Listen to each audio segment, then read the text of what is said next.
Hey everyone, today we're once again looking at the conspiracy theories of Dead by Daylight and hopefully getting to the bottom of them. Let's get into it.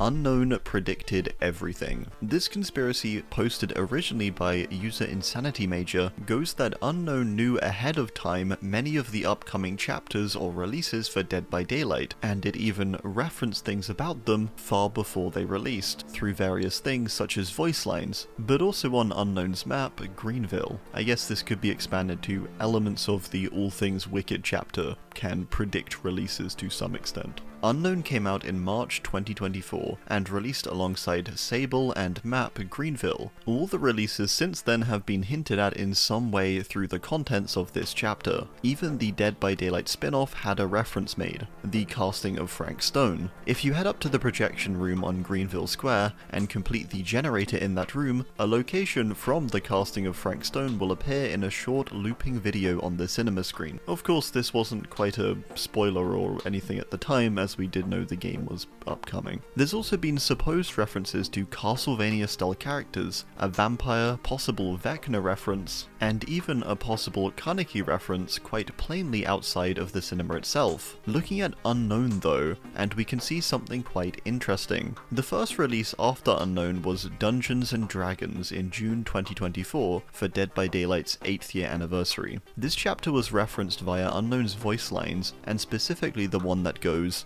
"I lived in dungeons long forgotten." A seeming reference to D&D. At the time though, this was sort of pushed off as irrelevant however, as it didn't seem like a solid enough connection. The next release was Lara Croft or Tomb Raider. This one was referenced once more through a voice line. This admittedly is the most tenuous of the connections I think, with the line being, "Prepare for the expedition." This to me is the most open-ended by quite a bit, with it not being as blunt or direct as the word dungeon appearing. The trip Lara takes though is stated in her lore as an expedition to Yamatai, an island, so maybe not that much of a stretch.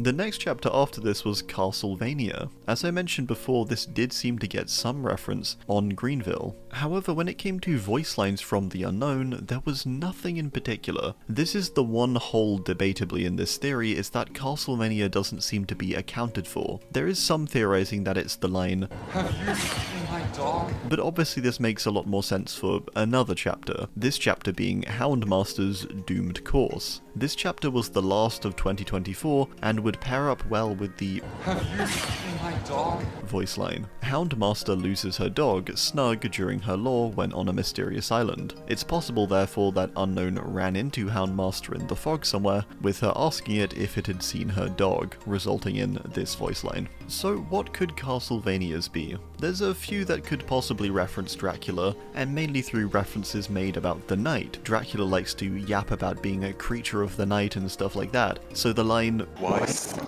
nervous tonight? or No is tonight." could possibly reference Dracula in some way. This is the real hole in the theory, I think, is how Castlevania fits in. This again though could work I think as well. What do you think could fit here? The final chapter to connect would be Tokyo Ghoul, March 2025's chapter. This chapter was seemingly referenced by the Ghoul's Lament, advertised to be showing at Greenville Cinema. Kaneki is a ghoul, and he is in a persistent state of lamenting his life as one. He's very torn and overcome with sadness, pain, and grief due to being a ghoul, so titling a film about him as The Ghoul's Lament really makes a lot of sense. The unknown also says the line, "Hunger, intolerant hunger." to Kaneki's hunger for human blood or flesh, a hunger which can be intolerable for a ghoul. This also seeming to be a key way the entity manipulates Kaneki in the trials is by starving him of blood until he enters them, similarly to a character like Blight, seemingly who may be spared his serum until the trials events. To conclude this, there's also a possible reference to Five Nights at Freddy's, with a poster within Greenville Theatre having an 87 featured on one of them. Of course this is proposed to be referencing the bite of 87, a key moment in Five Nights at Freddy's lore. We don't have any news or leak of the chapter following this, but who knows, maybe Unknown has already told us something. Before moving on to the next theory, I did want to make a brief intermission to talk about some conspiracy theories that were actually solved somewhat, and ones that I mentioned in my previous conspiracy video. First off, the third way to escape the trial is a conspiracy we've discussed a few times. This theory went that the devs mentioned in the past that there was a third way to escape the trials, yet there was never any evidence in-game of this actually being the case. Many theorize what this could take the form of to no avail or no solid proof outcome. Well, in a recent interview with the king, this was confirmed false, simply. There isn't a third way to escape, which realistically we knew, but it's nice to hear it confirmed. And also nice to know that I'm not crazy, I guess, too. Pyramid Head ass nerf. This was the alleged nerf of Pyramid Head's rear back in 2020, but this was also confirmed false in this interview. To give more context to this one too, it did appear flat for a brief period of time, but only on one skin in particular, and it was just a bug and not an intentional nerf. Please do go check out this video, by the way, it's really great. There's also another one with content creator questions, which featured a few of mine too, so go check that one out as well. It was awesome to be able to ask the devs some questions, and many thanks to King.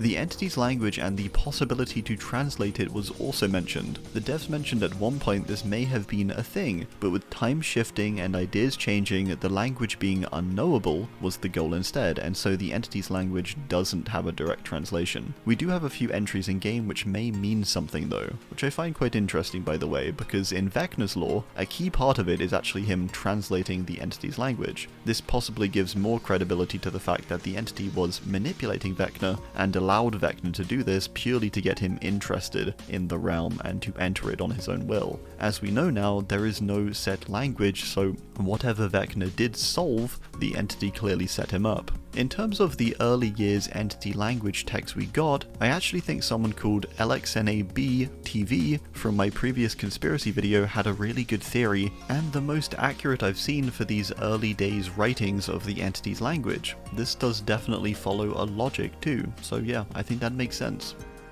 Next one is going full conspiracy mode, and a theory a lot of people have, I think. It was from Coriander the Iridescent, and it goes that whatever you bring, the other side seems to counter, or the devs place you against people who counter you. This comes in a few forms, I think. To give a simple example, you've decided you've had a good few games, and you've not been tunneled yet, so you decide to run no anti-tunnel perks, but your very next match, for whatever reason, you get hard tunneled. This one I can speak for too in regards to certain perks. Ever get those times when you run Deliverance, say, and you just have to be the first one to get hooked without fail? Run a full heal build and conveniently the next match is Plague. Coriander also mentions times when you put on a certain tome or challenge, and somehow whatever occurs in the next match manages to perfectly counter what you want to do. I feel this completely. Just yesterday I was trying to get a generator challenge done, complete 3 generators, pretty easy. But match after match, the killer just did not want me on a generator, but instead wanted to chase me or simply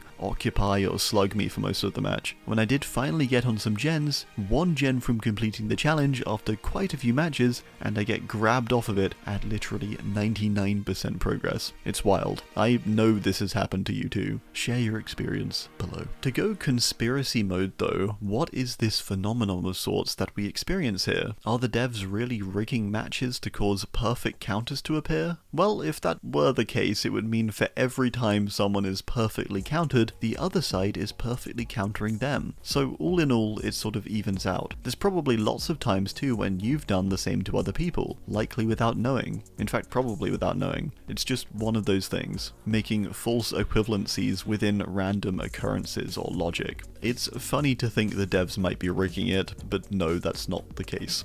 Probably. The next one is from Vil and goes that the devs purposely put out bad updates on the PTB so it looks like they're listening to us when we complain about them and they revert them. I wanted to talk about this one largely because I want to sort of disprove it.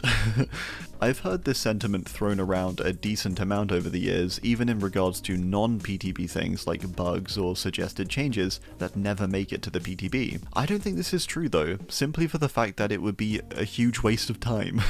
It would maybe be sort of worthwhile as a PR stunt, as they put it, if it was for something small, but for something like the Twins rework that came out last year and likely took them ages to put together, only to get reverted, surely was not a PR stunt. That would have been just a huge waste of time and resources for them. Or the more recent PTB that had a substantial nerf to Xeno and got reverted. Again, I just don't think they'd do this. There's no benefit for them really. And often I'd argue they get more quote-unquote hate by their suggestion of these changes alone. I doubt they're dice rolling public opinion. I think they're just using the PTB to test things and see what people think. It's not that deep in this case, I think. But I do know a number of people think this because I've seen it quite a few times.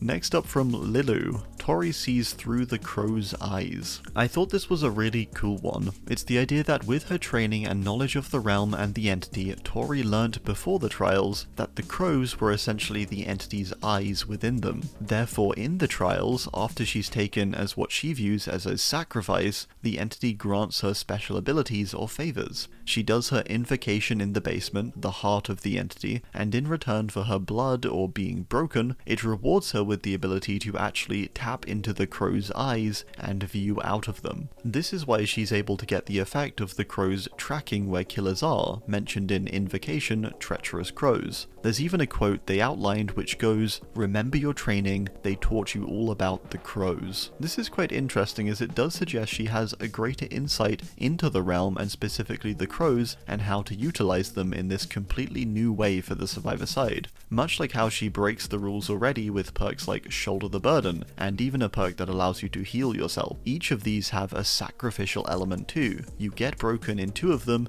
and in another you take on a hook state. Taurie can clearly communicate or understand the entity's desires, and is therefore likely able to utilize the crows, or even see through their eyes, which is super cool. Just makes you think, next time you walk past that crow and it calls out loud and flies away, that just might be Taurie selling you out.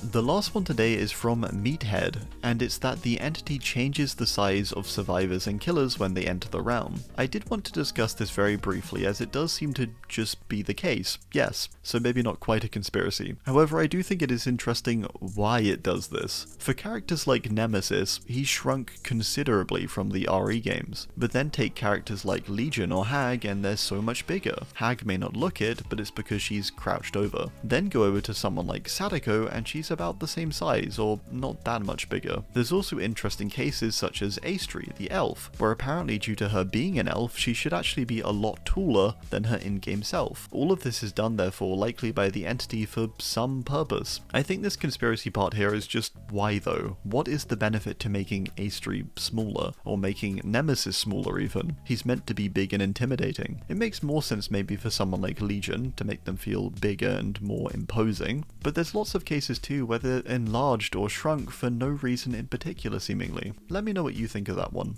Thanks for watching, and goodbye.